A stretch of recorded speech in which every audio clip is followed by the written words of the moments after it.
The holidays are upon us. Yes, Christmas, Hanukkah, Kwanzaa, all these times are rapidly approaching. And as a homeschool parent, we want to ensure that our kids are having fun. They're celebrating the holiday season, but we want to ensure that they're still doing things that are educational. So I'm about to share with you 10 things that you can do as a homeschool parent to ensure your kids are still learning, yet they're enjoying the holiday season.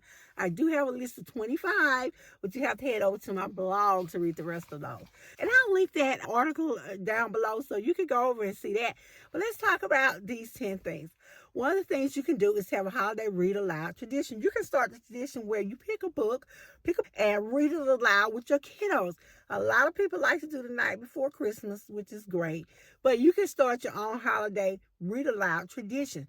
This is a way to celebrate the holiday season, yet get your kids to doing all the things that are related to reading, like listening, recalling, analyzing. You can do a holiday theme author study. Pick a story, just like the one from your read aloud, and have your kids do a author study about that person. You might want to choose Charles Dickens or another author that has written something that is related to the Christmas holidays. You can do a poetry study. Number 3, have them study some poems. One of my favorite poets to do this time of year is Robert Frost. He does a lot of nature poems. This is a great time to do some poems that are centered around nature. And one of his that comes quickly to my mind is Stopping by Woods on a Snowy Eve. This is a great poem to analyze, but you can also take that same poem we talked about, Stopping by Woods on a Snowy Eve, and turn it into a unit that deals with science. You can then turn it into a math unit. How can you do science? You can talk about the various types of trees, what type of trees would still be alive in the wintertime. You can talk about hibernation. You can talk about snow, about the weather, different weather patterns. You may want to talk about the era in which he wrote the poem, how all this could have influenced his writing. You can make a holiday-themed cookbook with your family. I'm a big on those holiday cookbooks and family recipes and sharing. That's part of passing down those traditions. That's a great way to celebrate the holidays. The thing I know is that your kids will blow your budget during the holiday season. And so when you talk about doing something fun, your educational for the holiday season, you can have them do a DIY Christmas gift or have them create their own Christmas list. The thing is, you're going to have them create a budget for the things that they need to do the DIY, or have their budget related to how much they're able to spend.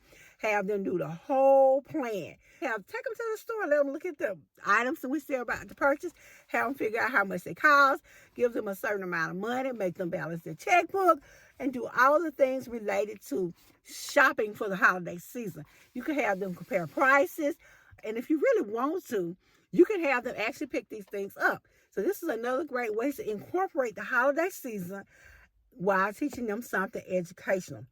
I like watching holiday movies this time of the year. And so that's another activity you can do with your homeschool babies. Pick out some holiday movies. But we're not just watching the movies. We're doing a comparison contrast with the movie and the actual story, maybe the book. We're also doing an author study to go along with the movies. We are talking about the theme, the characters. We're doing the plot line. We're doing all those deep critical thinking questions that go along with our book. So this is a way to get them to be learning while they're having fun this holiday season. If you live somewhere where it doesn't get too cold like I do, most of the time it doesn't. With the first part of the season, you can plan a nature walk, or you can schedule some kind of outdoors activity, as long as you bundle up and keep your kids warm, that you can do during the holidays. You can incorporate the science, you can incorporate the math, the socials, all this with that nature walk, and get your kids outside yet enjoying the holiday. This is a great time to pick up those pine cones and talk about mistletoe and talk about the different types of berries and birds and all the things that are out in nature that you would see on a nature walk this time of the year. You can give them a kindness challenge. A kindness challenge is when you have your kids come up with daily activities of kindness that they're going to do, acts of kindness. Whether it's donating toys, writing thank you letters, creating a story, picking up litter, helping a neighbor, giving gifts to your local mail carrier. Give them some acts of kindness to do this holiday season, and talk to them about being grateful and gratitude.